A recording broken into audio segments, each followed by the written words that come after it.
कि हृदय को समझने से पहले आपको जानना होगा कि हमारे शरीर में क्या होती हैं, रक्त केशिकाएं होती हैं। क्या होती है, या फिर हम रक्त वाहिनियों की बात करते हैं।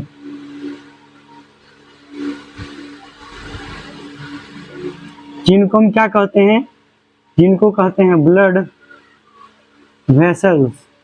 ब्लड वेसल्स कहते हैं। इन ब्लड वेसल्स में हम जानते हैं दोस्तों कि यहाँ पर दो चीजें आती हैं मुख्य रूप से।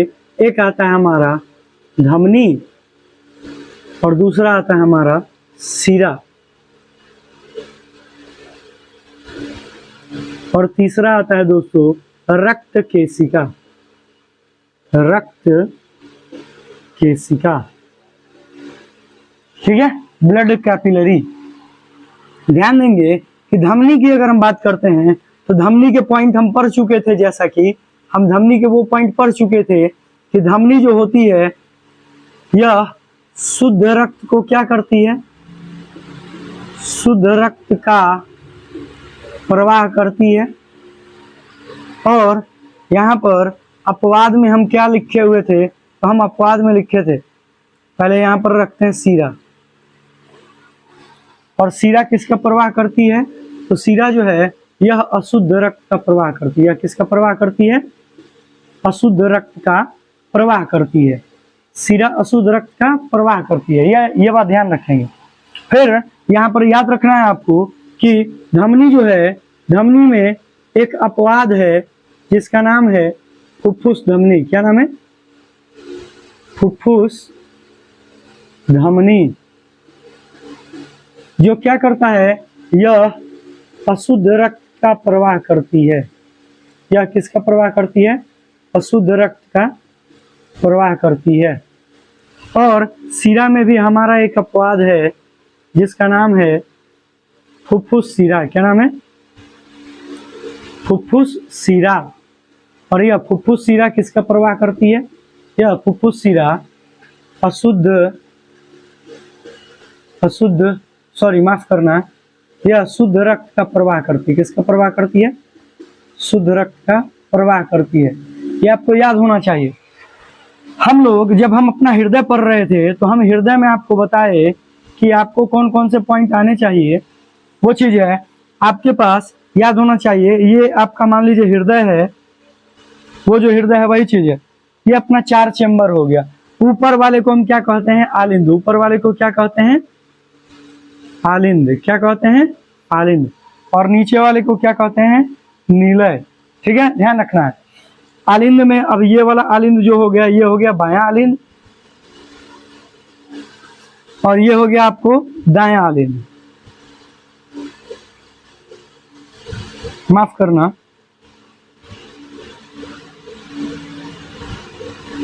ठीक है, ये वाला हो गया बायां आलिंद और ये हो गया दायां आलिंद।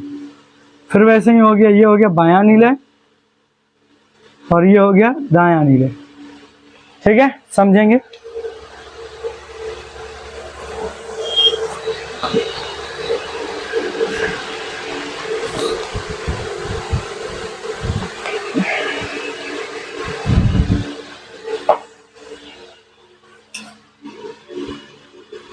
माफ करना, यहाँ पर ये होगा बायां, ये होगा दायां और ये होगा बायां। वैसे ही ये क्या होगा आपको, दायां और ये होगा आपको बायां। ये हमारे पास रफ डायग्राम है। ठीक है, ये दायां आलिंद है, बायां आलिंद है, दायां नीला है, बायां नीला है। ठीक है, अब इसमें क्या है दोस्तों, ध्यान देना। किसी हृदय में आलिंद और नीलय के बाद आपको जानना है, यह हमारी आलिंद हो गई, यह हमारे नीलय हो गए, यह हमारी सुपीरियर वेना कावा हो गई, यानी कि अग्र महाशिरा। ठीक है, इसके बाद यह हमारी हो गई पश्च महाशिरा, पश्च महाशिरा। तीसरा जो हो गया, इसके बाद जो है वह हमारे पास फुफ्फुस धमनी।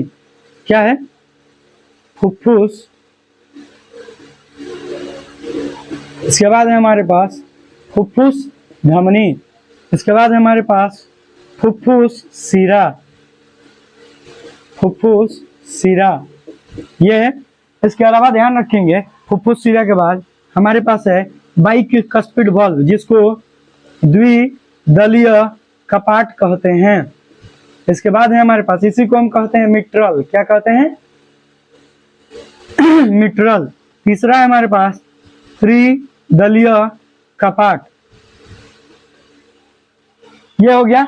और एक होता है सेप्टम। ये सारे नाम इसके अंदर है जो कि हम आपको दिखा रहे हैं, ठीक है। ये हमारी हार्ट का फिगर हो गया। तो अपने हार्ट में यहाँ पर ध्यान रखेंगे 2 पाइप निकली हुई रहती हैं, 2 पाइप निकली हुई रहती हैं, और यहाँ पर 4।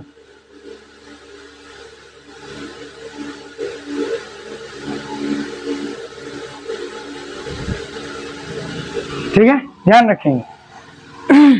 इसका नाम क्या है? इसका नाम क्या है? जिस प्रकार हम यहाँ पर आलिंद लिखे हैं, ऊपर वाला आलिंद है, नीचे वाला नीला है। ऊपर वाला आलिंद है, नीचे वाला नीला है, ध्यान देना। फिर हमारे पास क्या है? अग्र महाशिरा, पश्चिम महाशिरा। ये अग्र महाशिरा है, पश्चिम महाशिरा है, ये बात ध्यान रखेंगे। ये हमारी क्या है? अग्र महाशिरा, अग्र महाशिरा, और ये हमारी क्या है? पश्चिम महाशिरा, पश्चिम महाशिरा, ये बात ध्यान रखेंगे, ठीक है। ये हमारा आलिंद है, ऊपर वाला आलिंद है, याद रखेंगे। इसका नाम है दायां आलिंद। क्या नाम है? दायां आलिंद। और यह है आपको बायां आलिंद। ये आपको क्या है? बायां आलिंद। ये आपको है दायां निलय। ये आपको क्या है? दायां निलय। और ये है आपको बायां निलय। ध्यान देंगे हम, इसका नाम है द्विदलीय कपाट। इसका क्या नाम है? द्विदलीय कपाट।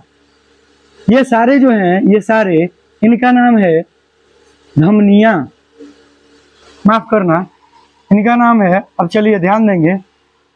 अच्छा, ये है अपना सेप्टम। ये अपना क्या है? सेप्टम। ये अपना सेप्टम है। ये क्या है? अपना सेप्टम है। SEPTUM, ठीक है। ये अपना सेप्टम है जो अलग किया है, ठीक है। ये ध्यान रखेंगे। इसका जो नाम है, इसका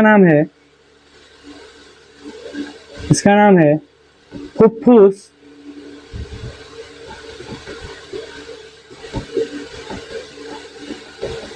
धमनी, ठीक है। और इधर कहीं हमारा लंग्स, इधर हमारा कहीं क्या है? लंग्स। और लंग्स का मतलब फेफड़ा, ठीक है, ध्यान रखना। ये यहाँ पर जो बायां है, बायां आलिंद जो है, इसको हम यहाँ पर रख देते हैं, बायां आलिंद, ठीक है। अब ध्यान देंगे, ये हमारा बॉडी है। ये हमारा क्या है? बॉडी है। इस बॉडी से अशुद्ध रक्त जो है सुपीरियर और इंफीरियर वेना कवा के रास्ते, यह हमारे किस हिस्से में जाता है? दाहिने आलिंद में जाता है। दाहिने आलिंद में यह जब रक्त भर जाता है तो ये जो हमारा कपाट है, इस कपाट का नाम है त्रिदलीय कपाट। क्या नाम है? त्रिदलीय कपाट। क्या नाम है? त्रिदलीय कपाट। यह त्रिदलीय कपाट क्या हो जाता है? खुलता है। और खुलने के दौरान ये सारे जो रक्त हैं, यह सारे रक्त यहाँ पर इकट्ठा होते हैं। और जैसे रक्त इसमें भरता है तो यहाँ पर क्या होता है? सेमी ल्यूनर वेल्व होता है, यानी कि अर्धचंद्राकार कपाट होता है, जो जिसके सहायता से खून अंदर तो जा सकती है लेकिन वह अंदर से बाहर नहीं आएगी, जिसके कारण अब यह खून ऐसे जा रही है, जा रही है और जा रही है। और यहाँ से यह खून, ध्यान रखेंगे, यहाँ से यह खून, गौर से देखिएगा, ध्यान से देखिए, यहाँ से यह खून, यहाँ से यह खून, ये जो अशुद्ध खून है यह कहाँ जाएगी? फेफड़े के पास। क्या करने के लिए? ताकि फेफड़ा इसको शुद्ध करे। क्या करने के लिए? ताकि फेफड़ा इसको शुद्ध करे। देखो यहाँ से गया और ध्यान से देखना, फेफड़ा के पास गया शुद्ध होने के लिए, फेफड़ा उसको शुद्ध करेगा और शुद्ध करने के बाद यह शुद्ध खून, हम शुद्ध खून इस रंग से दिखा रहे हैं, ठीक है। शुद्ध खून आया हमारा इस रास्ते, इसमें एंटर किया, इसमें एंटर किया, इसमें एंटर किया और इसमें एंटर किया, ठीक है।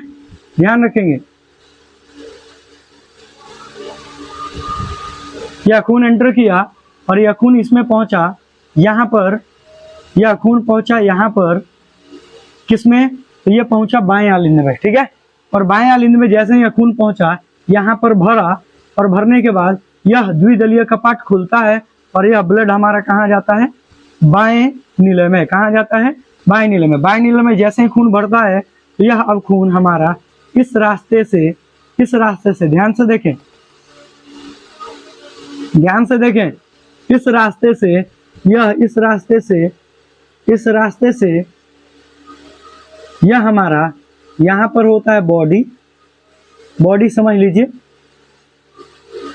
ठीक है। क्योंकि फिर हमें यहाँ पर लाना पड़ेगा, इसलिए हम यहाँ पर लिख दिए बॉडी। यहाँ पर क्या लिख दिए हैं?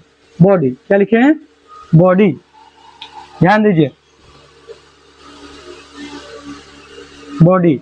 बॉडी जो है यहाँ पर बॉडी को प्राप्त हो जाती है, फिर बॉडी से अशुद्ध खून फिर से अग्र महाशिरा, पश्चिमाशिरा, फुफ्फुस शिराएं, फुफ्फुस धमनी, ये है केवल धमनी, दायालिंद, बायालिंद, दायानिलय, बायानिलय, सेप्टम, त्रिदलीय कपाट, द्विदलीय कपाट। ये सारे पॉइंट्स हैं जो कि जानना जरूरी था। अब चलते हैं, समझते हैं। ये हमारी बॉडी है, इस बॉडी से अशुद्ध रक्त जो है वह अग्र और पश्चिम महाशिरा से, अग्र और पश्चिम महाशिरा से अशुद्ध रक्त कहाँ जाएगा भाई? फेफड़ों के पास, क्योंकि फेफड़ों को वाशरमैन ऑफ द ब्लड बोलते हैं, रक्त का धोबी बोलते हैं, ठीक है। तो ये अग्र और पश्चिम महाशिरा से दाहिने आलिंद में एंटर किया और दाहिने आलिंद में यहाँ पर जब एंटर किया तो दाहिने आलिंद में भरने के बाद यह रक्त, यह त्रिदलीय कपाट खुलता है और यह कपाट खुलने से रक्त कहाँ आया? दाएं नीले में। जैसे ही दाएं नीले में यह रक्त भरा, अशुद्ध रक्त, तो भरने के बाद यह अशुद्ध रक्त अब क्या होगा कि यहाँ पर सेमिल्यूनर बल्ब होता है, अर्धचंद्राकार कपाट होता है, इस रास्ते यह ब्लड कहाँ जाएगा? इस रास्ते यह ब्लड यह जाएगा हमारा, ऐसे निकलते हुए कहाँ जाएगा? ध्यान से देखें, ध्यान से देखें, यह रक्त हमारा कहाँ जा रहा है? फेफड़े के पास जा रहा है। कहाँ जा रहा है? फेफड़े के पास जा रहा है। कहाँ जा रहा है? फेफड़े के पास। फेफड़ा ने उस रक्त को क्या किया? शुद्ध किया। फेफड़ा ने उस रक्त को क्या किया? शुद्ध किया। और शुद्ध करने के बाद वह रक्त हमारा, ध्यान से देखें, वह रक्त हमारा पल्मोनरी वेंस जो फुफ्फुस शिराएं हैं, देखो फुफ्फुस शिरा क्या करती है? शुद्ध रक्त का प्रवाह करती है। तो ये हमारा शुद्ध रक्त का प्रवाह कर रहे फुफ्फुस शिरा से ये रक्त हमारा एंटर किया कहाँ पर? बाएं आलिंद में। और बाएं आलिंद में एंटर करने के बाद यहाँ पर कुछ समय तक रहेगी, जब तक कि यहाँ पर भर नहीं जाता। भरने के बाद यह द्विदलीय कपाट खुलेगा और खुलने के बाद वह खून एंटर करेगा आपको बाएं नीले में। और बाएं नीले में जैसे ही यह भरेगा तो यहाँ से ये कपाट से खून ऊपर नहीं जाएगा, ये बात ध्यान रखना है।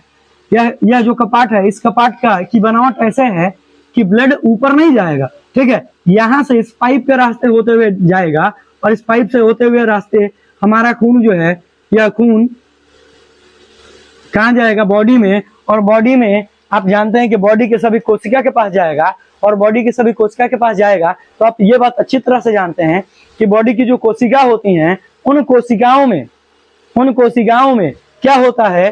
ग्लूकोज होता है। और वह ग्लूकोज रक्त में मौजूद ऑक्सीजन और शुद्ध रक्त की मदद से वो क्या होता है कि वह ग्लूकोज टूटता है और 686 किलो कैलोरी हमें ऊर्जा प्राप्त होती है। और इस प्रकार वह कोशिका जीवित रहता है और उस कोशिका के जीवित रहने से उत्तक जीवित रहेगा और उस उत्तक के जीवित रहने से हमारा अंग जीवित रहेगा और उस अंग के जीवित रहने से हमारा अंग तंत्र जीवित रहेगा और उस अंग तंत्र के जीवित रहने से हमारा शरीर जीवित रहेगा।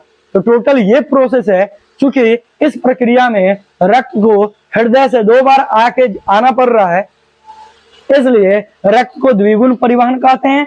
तथा इस परिसंचरण के दौरान एक बार बॉडी को शुद्ध होने के लिए फेफड़े के पास जाना पड़ रहा है, तो कौन मदद कर रहा है? हार्ट मदद कर रहा है। और फिर फेफड़ा से शुद्ध होकर उसे बॉडी के पास आना पड़ रहा है, तो वहां पर भी मदद कौन कर रहा है? फेफड़ा, हार्ट कर रहा है। जो 2 बार हार्ट से ब्लड का सर्कुलेशन हो रहा है, इसलिए इसे मनुष्य को दोहरा परिसंचरण तंत्र वाला जीव कहा जाता है। माफ कीजिएगा, यहां तक में किसी को कोई प्रॉब्लम नहीं होनी चाहिए। ठीक है, ये सब पॉइंट थे जिनको जानना जरूरी था, जो कि आपके एग्जाम के पॉइंट ऑफ व्यू से बहुत ही ज्यादा इंपॉर्टेंट था। इसमें कोई दिक्कत नहीं है, इसमें ये सारे पॉइंट्स आपको क्लियर होने चाहिए। देख लो, ये बॉडी हमें यहाँ पर इसलिए लिखे हैं क्योंकि यहाँ से ब्लड हमें लाना पड़ता है यहाँ पर। ठीक है, ऐसे लाते तो सब जैसे तैसे हो जाता है, इसलिए वहीं पर रख दिया ब्लड बॉडी। और बॉडी से अशुद्ध रक्त फिर से सुपीरियर और इंफीरियर वेना कावा से रास्ते हमारे कहाँ पहुंचेगा? दाएं आलिंद में, दाएं आलिंद से दाएं नीले में, दाएं नीले से हमारा फुफ्फुस धमनी में, और फुफ्फुस धमनी से फेफड़े में। फेफड़े से कहाँ गया? फुफ्फुस सीरा, और फुफ्फुस सीरा से बाएं आलिंद में, और बाएं आलिंद से बाएं नीले, बाएं नीले से कहाँ गया? धमनी, और धमनी के रास्ते बॉडी में। अब इन चीजों को हम आपको यहाँ पर लिख के बता देते हैं। ठीक है, ध्यान दीजिए। यह हमारा शरीर है, यह हमारा शरीर है। इस शरीर से अशुद्ध रक्त, क्या है? अशुद्ध रक्त। अशुद्ध रक्त किसके माध्यम से जाएगा? अग्र और पश्च महाशिरा। पश्च महाशिरा ये क्या करेगी? इसको भेजेगी आगे, तो ये कहाँ जाएगा? दायां आलिंद में। कहाँ जाएगा? दायां आलिंद में। और दाएं आलिंद में, यह दाएं आलिंद में जैसे ही भरेगा तो ये द्विदलीय कपाट खुलेगा। कौन खुलेगा? सॉरी, त्रिदलीय कपाट खुलेगा। कौन खुलेगा? त्रिदलीय कपाट। त्रिदलीय कपाट, त्रिदलीय कपाट खुलेगा और वह ब्लड कहाँ पहुंच जाएगा? तो दायां नीले में। कहाँ पहुंच जाएगा? दायां नीले में। और दायां नीले से वह ब्लड, दायां नीले से वह ब्लड किसके रास्ते भाई? फुफ्फुस धमनी के रास्ते। फुफ्फुस धमनी कौन है भाई? फुफ्फुस धमनी कौन है? फुफ्फुस धमनी। और फुफ्फुस धमनी से वह रक्त हमारा कहाँ पहुंचेगा? यह रक्त हमारा पहुंचेगा फुफ्फुस धमनी से। फुफ्फुस धमनी से हमारा रक्त कहाँ पहुंच रहा है? फेफड़े के पास। कहाँ पहुंच रहा है? फेफड़े के पास। फेफड़ा ने इसको शुद्ध किया। फेफड़े ने क्या किया? शुद्ध किया। शुद्ध करने के बाद शुद्ध करने के बाद यहाँ पर क्या होगा? फुफ्फुस सीरा। कौन होगा? फुफ्फुस सीरा। और फुफ्फुस सीरा इसको क्या करेगा? फुफ्फुस सीरा भेजेगा कहाँ पर? बाएं आलिंद में। कहाँ पर भेजेगा? बाएं आलिंद में। कहाँ पर? बायां आलिंद में। और बायां आलिंद में जब यह गया खून, तो बायां आलिंद में यह भरेगा। भरने के बाद द्विदलीय कपाट खुलेगा। कौन खुलेगा? द्विदलीय कपाट। कौन खुलेगा? द्विदलीय कपाट। और इस द्विदलीय कपाट के खुलने के बाद यह कहाँ पहुंचेगा? बायां नीले में। कहाँ पहुंचेगा? बायां नीले में। बायां नीले में। और बायां नीले, फिर इसमें जब खून भरेगा तो बायां नीले से यह खून, ध्यान से देखिए, धमनी से होते हुए कहाँ गया? बॉडी के पास। बायां नीले से कहाँ गया? धमनी। धमनी के रास्ते कहाँ गया? बॉडी के पास। बॉडी ने उसका उपयोग किया, और उपयोग करने के बाद फिर से अशुद्ध खून है। अशुद्ध खून फिर अग्र महाशिरा, पश्चिम महाशिरा के रास्ते दायां आलिंद में। दायां आलिंद के बाद त्रिदलीय कपाट खुलेगा और वहां से दायां नीले में प्रवेश करेगा वह अशुद्ध खून। और अशुद्ध खून को ध्यान रखें, हम यहाँ पर लिख देते हैं, अशुद्ध खून को हम लिख दे रहे हैं। अशुद्ध जो रक्त है, अशुद्ध रक्त को हम इम्प्योर ब्लड कहते हैं। क्या कहते हैं? इम्प्योर ब्लड कहते हैं। और इसे हम आईबी लिख रहे हैं, ध्यान दीजिएगा, आईबी। और शुद्ध रक्त को हम कहते हैं प्योर ब्लड। क्या कहते हैं? Pure blood. और इसे हम पीबी कह रहे हैं। ध्यान से देखिए, हम आपको बताने के लिए लिख रहे हैं। यहाँ पर है आईबी, शरीर से अशुद्ध रक्त। आईबी गया अग्र महाशिरा, पश्चिम महाशिरा के रास्ते आईबी ही जा रहा है। वह आईबी गया दाएं नीले में, दायां आलिंद में। दाएं आलिंद से फिर वही आईबी हमारा जा रहा है कहाँ पर? वही आईबी जा रहा है दायां नीले में। और फिर वही आईबी हमारा कहाँ जा रहा है? वही आईबी हमारा जा रहा है फुफ्फुस धमनी में। और फुफ्फुस धमनी में जाने के बाद फेफड़े में गया। फेफड़ा ने उसको क्या किया? शुद्ध किया। तो शुद्ध करने के बाद वो बन गया पीबी, प्योर ब्लड। और प्योर ब्लड फुफ्फुस शिरा में गया और फुफ्फुस शिरा से प्योर ब्लड बहता है। ये बात हम यहाँ पर आपको बताए हैं, फुफ्फुस शिरा से प्योर ब्लड यानी शुद्ध रक्त का प्रवाह होता है। शुद्ध रक्त यहाँ पर गया आपको बाएं आलिंद में, और बाएं आलिंद से पीबी हमारा कहाँ पर जाएगा, तो पीबी हमारा जाएगा द्विदलीय कपाट के रास्ते होते हुए, यह कहाँ जाएगा आपको बायां नीले में। और बायां नीले से हमारा यह क्या होगा, यह रक्त हमारा शुद्ध रक्त जो है पीबी, वह धमनी के रास्ते, वह पीबी प्योर ब्लड कहाँ गया, शरीर में। शरीर ने इसका क्या किया, शरीर ने किया इसका उपयोग, और जैसे ही उपयोग करेगा तो आप जानते हैं कि वह अशुद्ध खून हो जाएगा। अशुद्ध खून फिर से गया अग्र पश्चिमाशिरा, और ये प्रक्रिया चलते रहती है।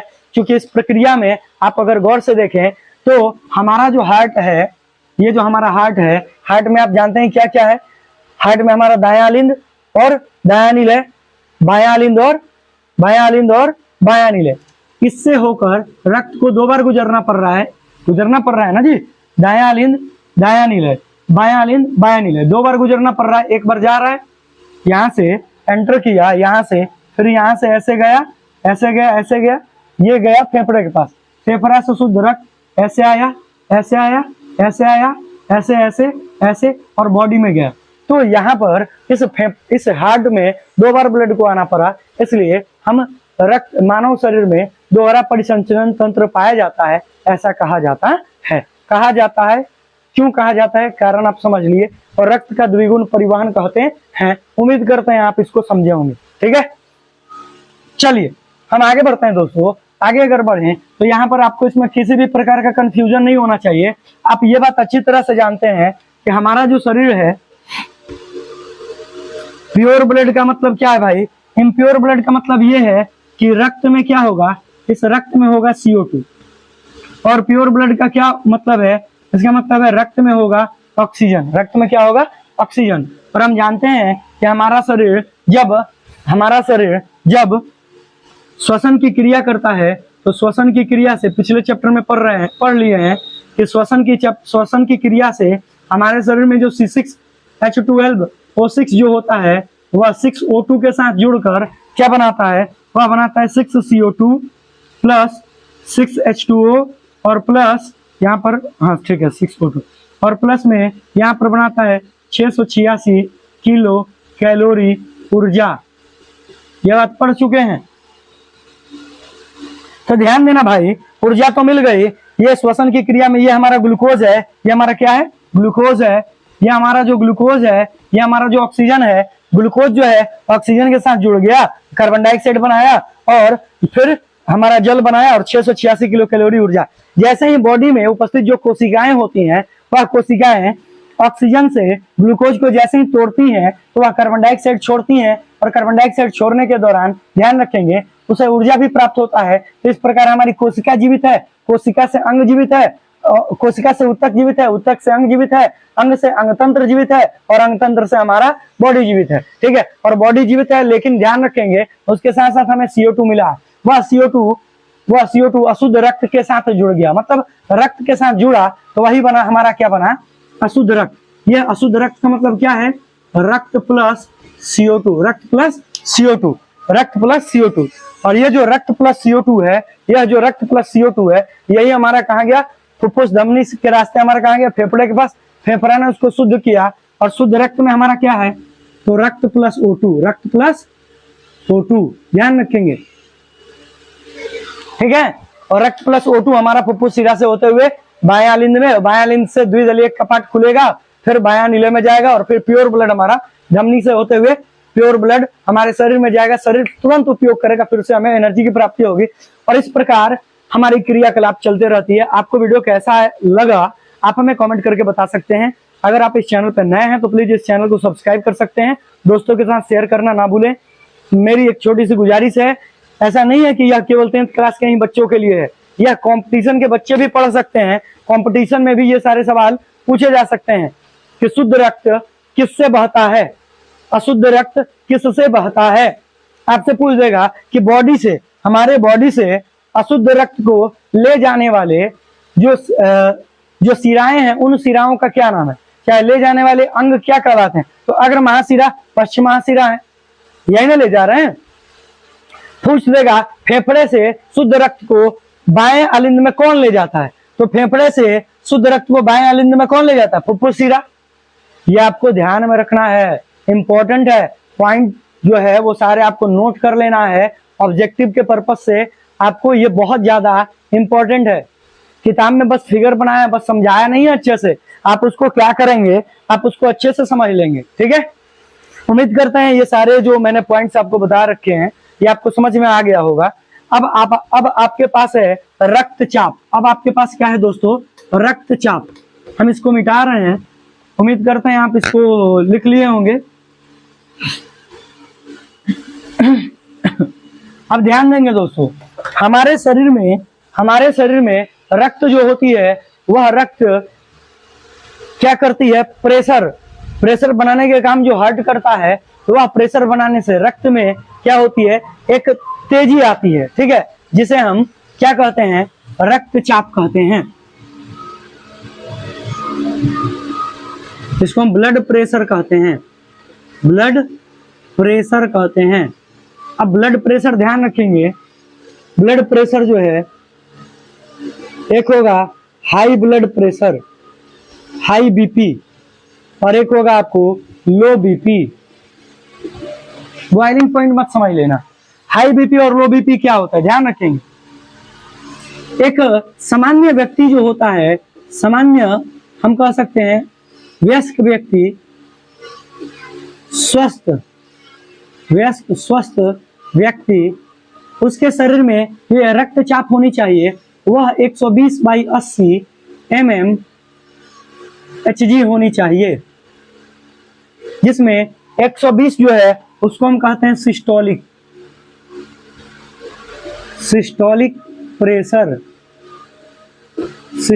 प्रेशर, और जो नीचे वाला है इसको कहते हैं डायस्टोलिक प्रेशर। ध्यान रखेंगे,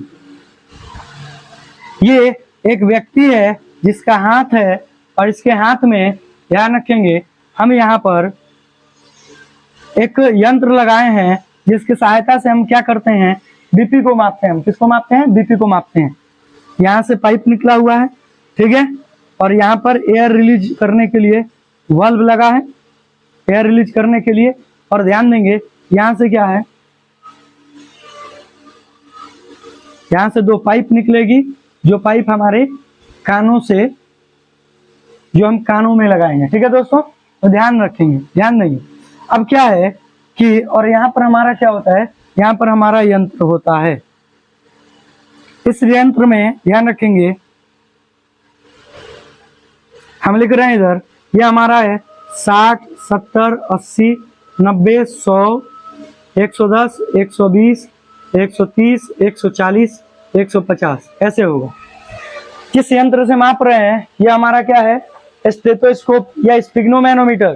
तो याद रखेंगे, हृदय की गति को मापते हैं हम स्टेथोस्कोप से।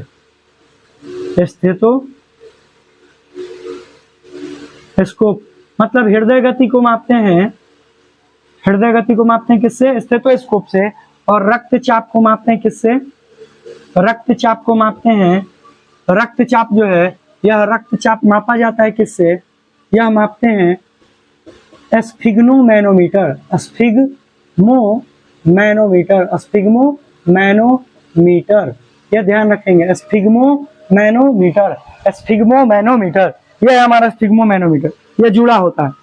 देखो क्या करते हैं हम क्या करते हैं, यह व्यक्ति के बाजू पे लगा देते हैं, और इससे हम क्या करते हैं? इसे टाइट बांधने के बाद इसको हम दबाते हैं। दबाने के बाद क्या होती है कि इसमें पारा होता है, और यह पारा जो है, यह जो पारा है यह ऊपर चढ़ते जाता है। यह पारा क्या होता है? ऊपर चढ़ते जाता है। ध्यान देंगे हम 140 या 50 तक इसको प्रेशर करते हैं, ताकि पारा हमारा 140 या 50 पर चला जाए। इसको हम कान में लगाते हैं, इसको हम क्या करते हैं? कान में लगाते हैं, और धीरे धीरे हम हवा रिलीज करते हैं। धीरे धीरे हम हवा रिलीज करते हैं। जैसे हम हवा रिलीज करेंगे, तो हवा रिलीज करने पर ध्यान देना भाई, ध्यान देना 150 पर हमें यह आवाज सुनाई नहीं देगी। 140 पर नहीं सुनाई देगी, 130 पर नहीं सुनाई देगी। जैसे ही 120 पर आया सुनाई देना शुरू हो गया, 120 पर सुनाई देना शुरू हो गया। पर जैसे ही 120 पर सुनाई दे रहा है, 110 पर भी, 100 पर भी, 90 पर भी, 80 पर भी, 70 पर नहीं सुनाई देगा, 60 पर नहीं सुनाई देगा। मतलब अगर स्वस्थ व्यक्ति है तो उसके शरीर में 120 पर, उसके शरीर में जो रक्तचाप की जो हम कह सकते हैं कि जो ध्वनि सुनाई देगी डॉक्टर को, वह 120 से सुनाई देनी शुरू होगी और 80 पर जाते जाते बंद हो जाएगी। लेकिन अगर किसी व्यक्ति में हाई बीपी है या लो बीपी है तो दो समस्याएं उत्पन्न होंगी। या तो वो ध्वनि 150 पर सुनाई देनी शुरू हो जाएगी, 140 पर, 130 पर, या फिर वह 80 के बाद भी 70 पर, 60 पर, 50 पर ये सुनाई देनी शुरू हो जाएगी। ठीक है, तो बात यहां पर यह दोस्तों कि कब हमें 120 से ऊपर सुनाई देगी, कब हमें 180 से नीचे सुनाई देगी। तो ध्यान देंगे, जब हमारे शरीर में हाई बीपी होगा, हाई ब्लड प्रेशर होगा तो हमें 120 के ऊपर भी हमें सुनाई देना शुरू हो जाएगा। जैसे अगर किसी व्यक्ति की बीपी जो है हाई है तो वह मान लीजिए 120 नॉर्मल 120 से सुनाई देना शुरू होता है, तो होगा ऐसा कि 130 से भी सुनाई देना शुरू हो जाएगा, या 140 से भी सुनाई देना शुरू हो गया, चाहे 150 से भी सुनाई देना शुरू हो जाएगा। इसका मतलब क्या है, उसका हाई बीपी है। यानी कि अगर सिस्टोलिक प्रेशर बढ़ गया तो समझ लो हाई बीपी, और डायस्टोलिक प्रेशर अगर घट गया तो लो बीपी। ठीक है, अब ध्यान देना, अब अगर 80 के बाद 70 पर भी सुनाई दे, 60 पे भी सुनाई दे, 50 पे भी सुनाई दे, समझ लीजिए बीपी लो है, और इस प्रकार आप पता कर सकते हैं। वीडियो कैसा लगा